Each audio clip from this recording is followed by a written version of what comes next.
Bom dia, irmãos. Muito bem. Graças a Deus por essa igreja, uma igreja acolhedora, amável, né? E nesses momentos difíceis, a gente consegue contar com a ajuda e o apoio dos irmãos, né? Graças a Deus por isso. Muito bem, queridos, vamos dar continuidade à nossa série de pregações. Como os irmãos sabem, nós trabalhamos, né, na nossa igreja todo o ciclo de leitura de Gênesis a Apocalipse, né? Nós pregamos exatamente de acordo com a nossa agenda de leitura bíblica, né? E a gente tem um compromisso de a cada 2 anos a gente ler a Bíblia completa. Então, esse é o nosso 4º ciclo de leitura, né? Deus tem nos abençoado grandemente. E, como os irmãos sabem, nós escolhemos todo final de semana um texto para que a gente possa pregar, expor esse texto, né? Aquilo que a gente já leu durante a semana. Então, essa foi uma forma muito efetiva do Senhor nos dar aqui o ensino para a nossa realidade. Graças a Deus por isso. E o texto que nós vamos pregar hoje está em Mateus capítulo 28, versículo 16 a 20. Se não me engano, foi o texto que nós lemos na terça-feira. Mateus 28, 16 a 20. Claro, nós lemos o capítulo todo, mas nesse caso nós vamos apenas pegar essa perícope aqui. Mateus 28, 16 a 20. A grande comissão. Se você encontrou, eu peço que você fique de pé nesse momento. A gente possa fazer a leitura da palavra do Senhor. Mateus 28, 16 a 20 diz o seguinte: os 11 discípulos foram para a Galiléia, para o monte que Jesus lhes indicara. Quando viram, o adoraram, mas alguns duvidaram. Então Jesus aproximou-se deles e disse: foi-me dada toda a autoridade nos céus e na terra. Portanto, vão e façam discípulos de todas as nações, batizando-os em nome do Pai e do Filho e do Espírito Santo, ensinando-os a obedecer a tudo o que eu lhes ordenei. E eu estarei com vocês até o fim dos tempos. Vamos orar. Senhor, nós estamos aqui nesse momento, rendidos a Ti, entendendo que a Tua palavra ela é fundamental nas nossas vidas, que sem a Tua palavra, Senhor, nós não temos os elementos necessários para vivermos a nossa vida. E oramos e pedimos que o Teu Espírito Santo possa iluminar o nosso entendimento, para que a gente possa entender a boa, perfeita e agradável vontade de Deus. Nós oramos assim, no nome de Jesus. Amém e amém. Irmãos, podem se assentar.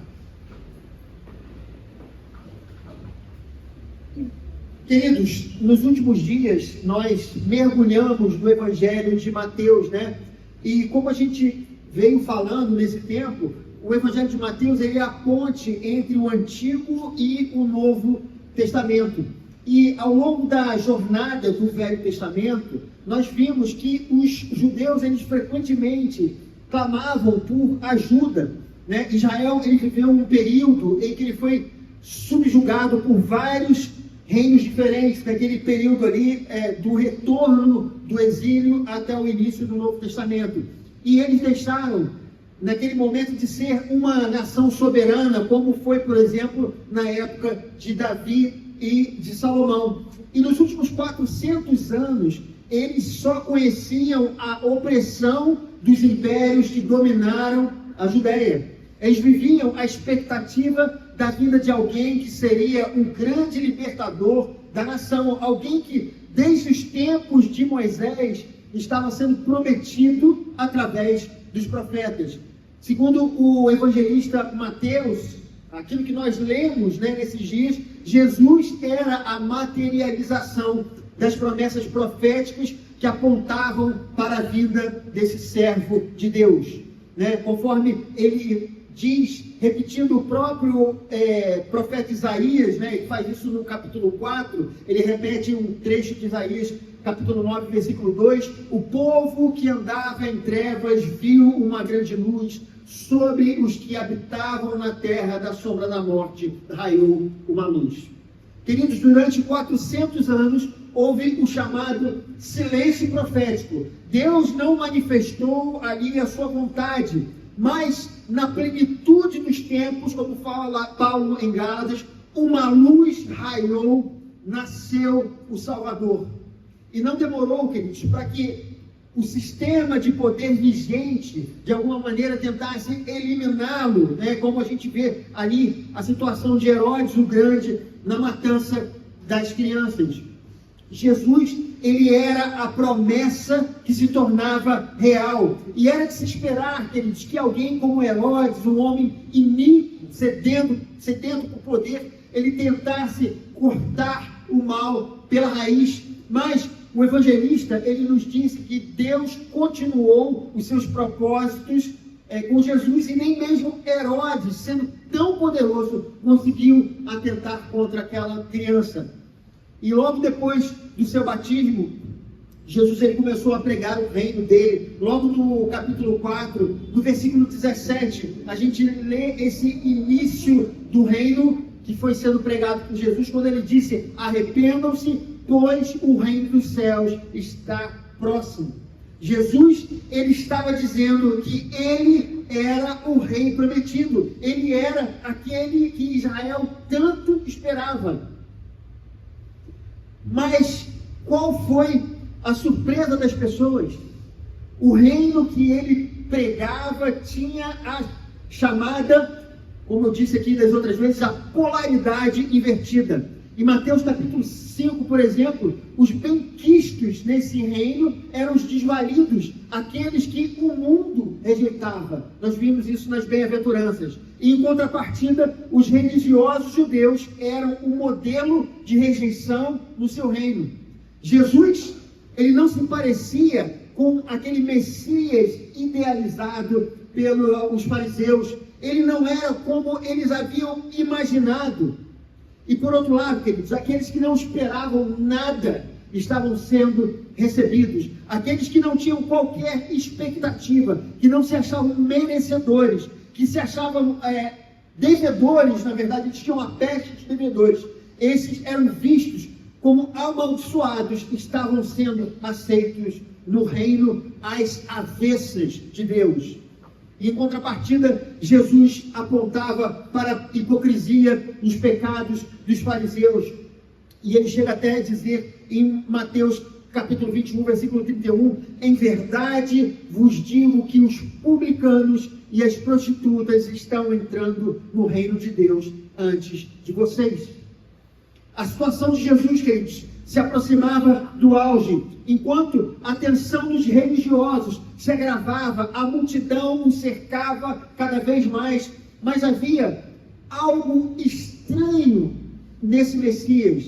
O seu poder, seus milagres, seus discursos eram extremamente poderosos, mas ele falava que seria morto. Na ótica do poder humano, isso não fazia qualquer sentido. Se Jesus ele veio para reinar, por que ele insistia em dizer que ele seria crucificado? Os discípulos, irmãos, eles estavam confusos. Como, por exemplo, a gente vê em Mateus capítulo 16, no momento, Pedro, ele faz a confissão. Jesus pergunta: quem vocês pensam que eu sou? E Pedro, ele fala: tu és o Cristo, o Filho do Deus vivo. Mas logo em seguida, Jesus, quando ele fala sobre a sua morte, Pedro o repreende, dizendo: não, você não vai morrer não, para de falar essas besteiras aí. E é um momento até que Jesus chega para Pedro e fala: para trás de mim, Satanás. Havia, queridos, algo que até mesmo para os discípulos não parecia se encaixar muito bem. Mas a gente vê que Jesus ele vai seguindo o seu caminho e ele entra em Jerusalém.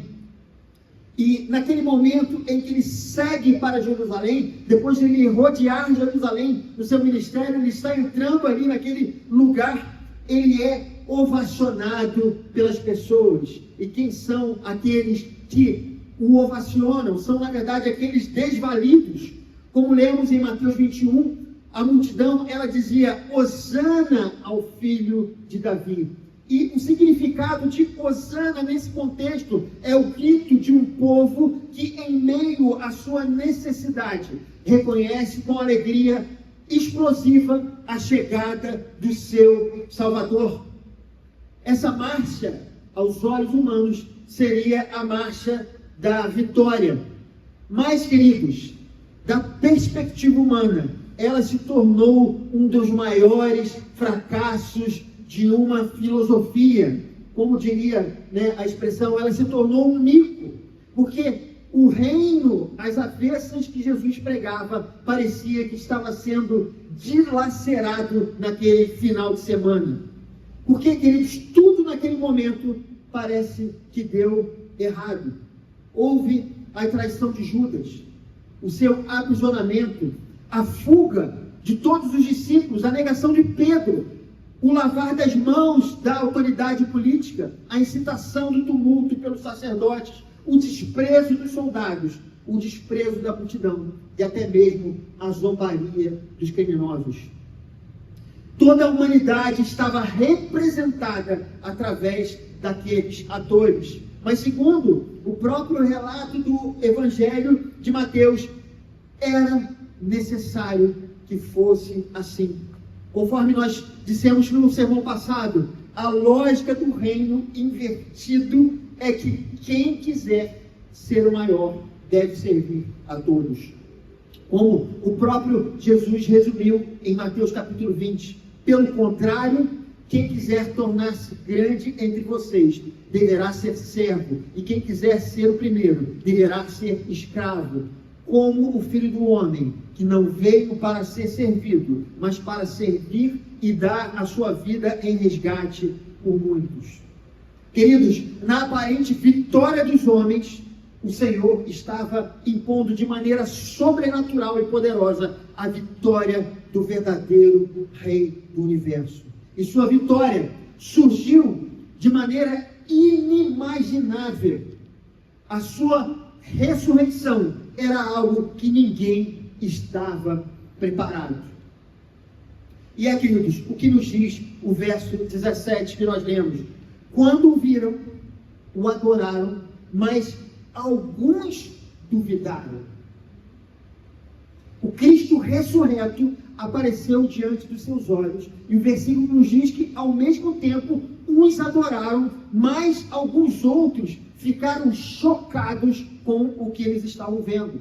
Mas, na realidade, queridos, o que estava sendo visto não era o desenvolvimento natural dos fenômenos naturais. O certo é que Jesus deveria estar deitado num túmulo naquele momento, mas agora ele estava diante dos olhos daquelas pessoas. E sendo, queridos, a Bíblia, a palavra de Deus, ela nunca deixou de abordar as coisas como realmente elas são. A não ser, queridos, por Jesus, todos os demais personagens das Escrituras são mostrados com as suas virtudes e os seus defeitos. Não há super-heróis, não há superpoderes. E naquele momento, aquelas pessoas comuns, elas duvidaram. Mas não com a incredulidade como aquela dos fariseus, que tinha como alicerce o coração endurecido, mas a hesitação diante de um fato que não deveria estar acontecendo. Queridos, imagine o seguinte, Imagine que eu tivesse aqui nas minhas mãos um copo de água, e que eu pegasse esse copo de água e lançasse em direção a vocês. Certamente vocês já imaginam o que iria acontecer. Esse copo iria fazer uma chamada parábola, Iria atingir o chão e espirrar água e espalhar caco para todos os lados, Todos nós esperamos isso. E isso certamente aconteceria. Mas imagine que eu pegue esse copo de água, eu lance em direção a vocês, e esse copo não faz essa parábola. Ele, de repente, ele vai em direção ao teto, e ele gruda no teto. e ele fica de cabeça para baixo e nenhuma gota dessa água é derramada sobre a cabeça de vocês. Queridos, isso na verdade seria um choque. Isso não deveria acontecer. Nenhuma mente estaria preparada para esse quadro. E da mesma forma, queridos, a hesitação dos discípulos era porque um paradoxo estava diante dos seus olhos. Um mistério que eles não poderiam solucionar com a mente, com o conhecimento e as suas próprias experiências. Mateus, ele não está inventando personagens como, por exemplo, Hércules da cultura grega, ou então como o nosso tão conhecido herói de quadrinhos, o Batman.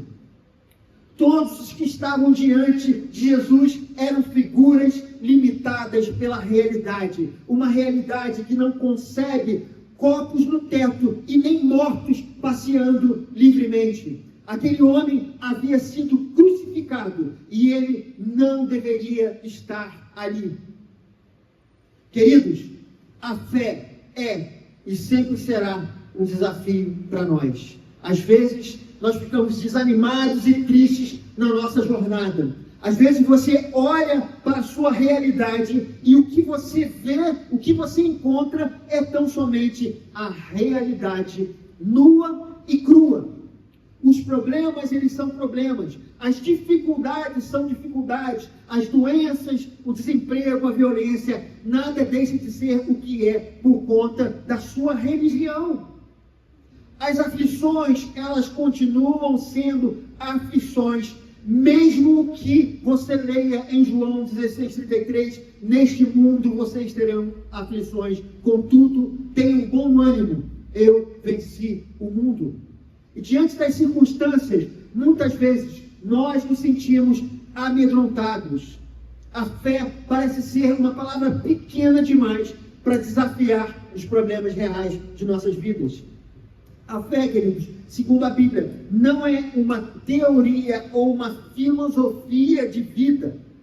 Ela é, na verdade, uma confiança construída passo a passo no relacionamento diário com um Deus que se revela fiel. Portanto, irmãos, assim como o ditado diz, ninguém nasce sabendo, nós poderíamos parafrasear esse ditado também para aplicar a nossa fé. E poderíamos dizer, ninguém nasce crendo. Queridos, mas será que aqueles discípulos que duvidaram ao ver Jesus estavam no mesmo patamar dos fariseus que pediram um sinal para que eles pudessem crer naquele momento que Jesus disse que o único sinal que seria dado a eles seria o sinal de Jonas? Será que a dúvida deles partia da dureza de seus corações? E aqui, queridos, eu acho necessário uma reflexão sobre a palavra duvidaram, que nós lemos ali no versículo 17. A palavra utilizada no grego é distaxo, e essa palavra é uma composição de duas partes. Ela tem a primeira parte da palavra, esse dis, ela significa dois, e stasis significa uma posição. Ou seja, se fôssemos usar essa palavra numa tradição literal, seria que o texto está dizendo que os discípulos ficaram entre duas posições. Eles, na verdade, eles viam aquilo, eles queriam crer, por outro lado, eles estavam de uma maneira, como eu diria a palavra, queridos, extasiados com aquela situação. Alguma palavra melhor do que isso? A palavra em português, que talvez se encaixe melhor nessa palavra, nessa tradução, seja a palavra hesitar. Esses homens estavam diante de algo que beirava a irracionalidade. Eles criam em Jesus, mas como ele poderia estar vivo diante deles? Essa mesma hesitação se passou pela mente de Pedro quando, por exemplo, ele andou sobre as águas. Ele viu Jesus andando sobre as águas. Jesus o chamou, ele creu e ele foi também em direção. Mas como era possível ele estar andando sobre uma superfície que não sustentava o peso do corpo humano. E essa palavra distágio é usada aqui também em Mateus capítulo 14, 31. Imediatamente, Jesus estendeu a mão, segurou-o e disse: homem de pequena fé, por que você duvidou? Por que você ficou entre duas posições? Creu e ao mesmo tempo você ficou chocado com aquela situação. Ali, queridos, ele creu e ele hesitou. Distágio não é a palavra de quem se recusa a entrar na água, mas a hesitação de quem já está andando sobre ela e por um momento se assusta com as ondas. É a perplexidade diante do extraordinário e não a rejeição do divino. Queridos, essa é a diferença da hesitação dos discípulos para a descrença dos fariseus. Os fariseus, eles deliberadamente não queriam crer em Jesus e por isso Jesus disse a eles que o único sinal que ele lhes daria era o sinal de Jonas. O sinal de Jonas era, na verdade, a ressurreição de Jesus ao terceiro dia, porque Jonas, ele é uma figura tipológica de Cristo e depois de 3 dias, dentro de um peixe, ele ressurgiu, saindo de dentro da boca do peixe. Jesus, ele sairia também da sepultura, mas, queridos, nem isso, a ressurreição de Jesus, seria suficiente para que aqueles homens crescem. A ênfase no caso dos fariseus não está na palavra crer, está na palavra queridos. A ênfase dos fariseus não está na palavra crer, mas no não querer. Mas como os discípulos não era assim. Queridos, nem sempre a nossa fé conseguirá contemplar todas as coisas que são possíveis para o nosso Deus. Nem sempre nossa mente poderá conceber tudo que Deus pode fazer por nós. Vocês se lembram da Marta, a irmã de Lázaro? Em João capítulo 11, Jesus garante que o seu irmão ele vai ressuscitar. E a fé dela era real, mas era limitada ao futuro e à teoria. Ela responde para o Senhor quando ele fala que o seu irmão iria ressuscitar. Ela diz: eu sei que ele vai ressuscitar na ressurreição no último dia. Marta cria na ressurreição como um evento teológico distante, mas ela hesitou em crer no poder de Jesus para o agora. E é essa mesma tensão que nós vemos nos discípulos naquele lugar. Queridos, naquele momento de hesitação, muitas coisas podem ter passado pela mente dos discípulos. Talvez eles estivessem se perguntando: será que Jesus não veio aqui para mostrar a minha insuficiência ou apontar a minha incapacidade? Quem sabe ele não está aqui para me criticar pela falta de fé ou apoio moral ou emocional que eu neguei a ele quando ele estava na cruz? Mas, queridos, Jesus não se aproxima para acusá-los. Ele se aproxima para acolhê-los. Ele não está demandando reverência de seus súditos. Sua atitude nos lembra a do pai do filho pródigo, que vendo o seu filho à distância, corre em sua direção para acolhê-lo em seus braços e não se mostra de modo nenhum vingativo. Assim, queridos, que Jesus ele faz a declaração: toda a autoridade me foi dada nos céus e na terra. O quadro parece que fica completo, terminado. Aquele quadro pintado por Mateus. O que ele havia falado durante seu ministério agora estava consolidado. O Rei Messias, Todo-Poderoso, Rei do Universo, é o Deus amoroso e acolhedor. É aquele que compreende as nossas falhas e imperfeições. Desde o início, eu e você éramos o alvo da sua missão. Nós somos os desvalidos de sua pregação. Queridos, e que autoridade é essa que ele está dizendo que recebeu? É a autoridade sobre a morte que ele acabou de vencer. É a autoridade sobre os impérios e governos que tentaram tê-lo silenciado. É a autoridade sobre as forças espirituais das trevas. é a autoridade sobre o caos da nossa vida, sobre a doença e, acima de tudo, sobre o nosso pecado e a nossa culpa. E não pensem, irmãos, que esse poder anula a sua graça. Pelo contrário, a sua autoridade é o que garante que o seu perdão é definitivo. É porque Ele é o Rei do Universo, que seu abraço acolhedor é um porto seguro que nada nem ninguém pode destruir. A grande comissão, queridos, tem como base o seu poder e a sua autoridade. Homens cheios de certeza, força, inteligência e capacidade não se igualam aos exitosos que estavam no monte naquele instante. Mas eram estes que Deus estava chamando. Estes homens inseguros, imperfeitos e vacilantes estavam sendo comissionados a transmitir o seu reino. Da mesma forma, nós fomos chamados por Deus para dar continuidade à anunciação do reino divino. Deus, Ele não nos chamou porque nós somos mais fortes. Deus não nos chamou porque somos os mais capacitados. Deus não nos chamou porque a nossa vida ela é perfeita. É exatamente o contrário. Você pode estar se sentindo incapaz, mas não podemos nos esquecer da lógica invertida do reino. A nossa vocação, ela não está calcada nas nossas virtudes, mas na autoridade de Jesus Cristo. Mas que maneira, queridos, essa autoridade de Jesus se torna palpável para as nossas vidas?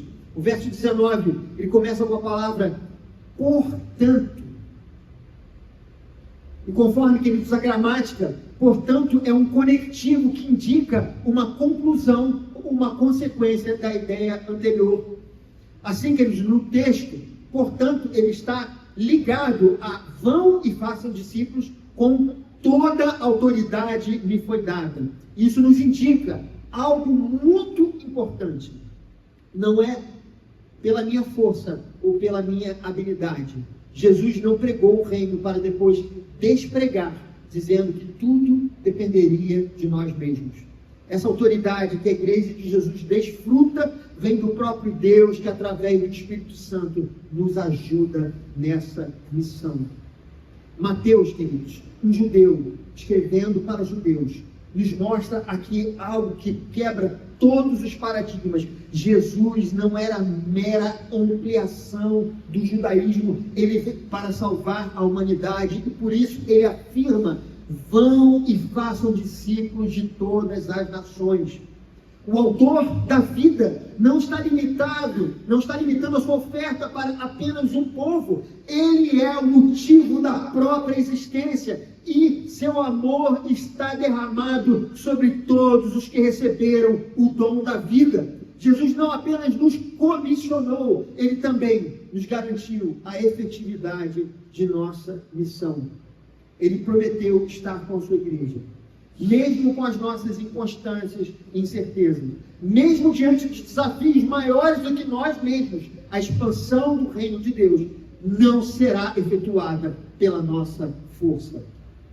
Isso nos lembra, queridos, o texto de Paulo em 2 Coríntios capítulo 12, 9, a minha graça te basta, porque o meu poder se aperfeiçoa na sua fraqueza.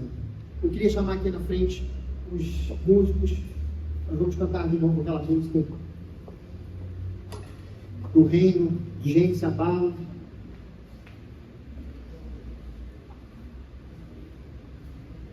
Mas eu queria ainda terminar essa mensagem. Vamos esperar que eles se posicionem. Queridos, que desfecho impressionante do livro nós temos aqui em Mateus capítulo 28, 16 a 20. Ao longo desse evangelho, Mateus nos apresentou o Messias. Ele nos mostrou que o reino de Deus é diferente do nosso. Não é para fortes, mas para os desvalidos. A entrada não é por mérito, mas por pura graça. E agora, a conclusão de Jesus é simples. Porque fomos acolhidos por esse reino. Nossa missão é levar esse mesmo acolhimento adiante, espalhando a boa notícia para um mundo desalentado. Irmãos, a nossa sentença era a morte, o salário do pecado, mas Cristo não ressuscitou para se vingar como qualquer poderoso rei ou imperador faria. Ele inverteu novamente a lógica. Ele não ressuscitou para nos punir, para nos mostrar a nossa incompetência ou a falta da nossa fé, mas sim para nos perdoar. Ele não veio nos destruir em nossa fraqueza, Ele veio nos dar a sua força. E com essa força, Ele nos envia em missão até o dia de sua volta. A sua vida é a missão que Deus escolheu para você. Viva como uma missão, encare todas as dificuldades, não na sua força, mas na força do Senhor, porque Ele que te chamou, Ele vai garantir você até o dia da sua vida. Se tiver nesse momento, vamos cantar essa música.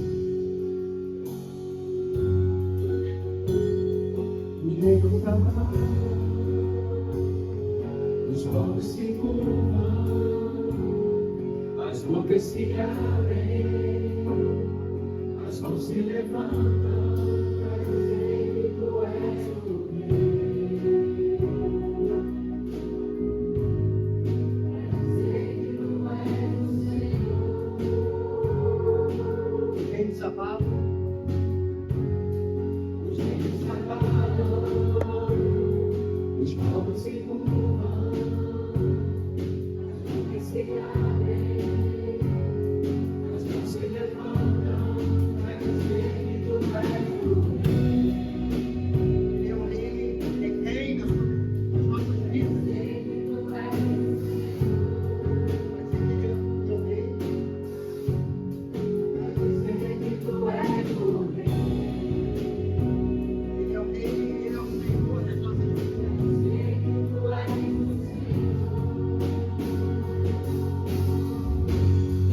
Teu reino é sempre eterno, a misericórdia, justiça e igualdade, honra e fidelidade, a tua igreja te adora, a tua igreja te adora. Teu reino é sempre eterno, misericórdia, justiça e igualdade, honra e fidelidade, a tua igreja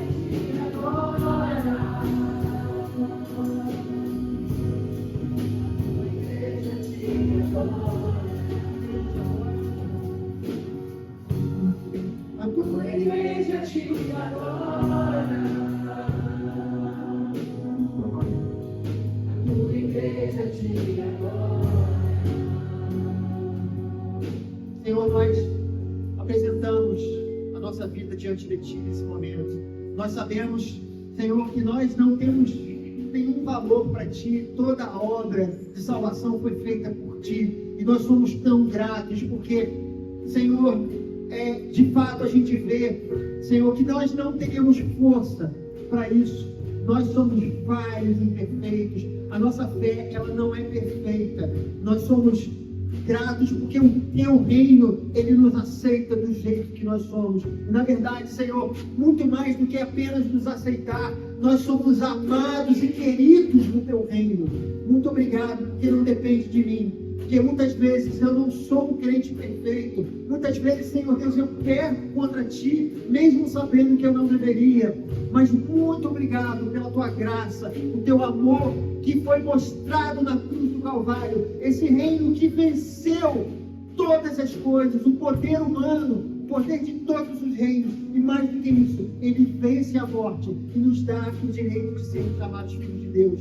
Nós somos chamados pelo rei para o reino, mas nós não vamos entrar pela porta de trás. Pelo contrário, nós somos chamados a nos assentarmos à mesa desse rei e somos convidados a fazer parte dessa família. Que o Senhor abençoe as nossas vidas e que aonde a gente for, que a nossa vida ela possa refletir esse relacionamento de amor e graça que o Senhor tem conosco. que a gente possa replicar, Senhor Deus, esse mesmo amor na vida de todos aqueles que estão ao nosso redor. Tem misericórdia de nós e ajuda-nos quando nós não conseguimos fazer isso. Mas ajuda-nos, sim, pelo Teu Espírito Santo, a iluminarmos esse mundo que está necessitando, Senhor Deus, de ver a luz de Jesus Cristo em meio às trevas. Nós oramos assim, que o Senhor possa abençoar essa igreja, que o Senhor possa nos livrar de todo mal, que o Senhor possa nos abençoar durante essa semana, que o Senhor possa guardar as nossas casas, os nossos trabalhos, as nossas vidas e vindas, que o Senhor possa abençoar a nossa nação, o Brasil, e que o Senhor seja o Senhor da nossa nação. Nós oramos por isso. Senhor, que o Senhor também abençoe todos aqueles que não puderam vir essa manhã, que a Tua graça seja estendida a todos eles também. Nós, nesse momento, oramos a Ti pela nossa irmã Gleide. Nós pedimos que o Senhor possa estar com ela ali no hospital. Nós oramos para que o seu organismo possa reagir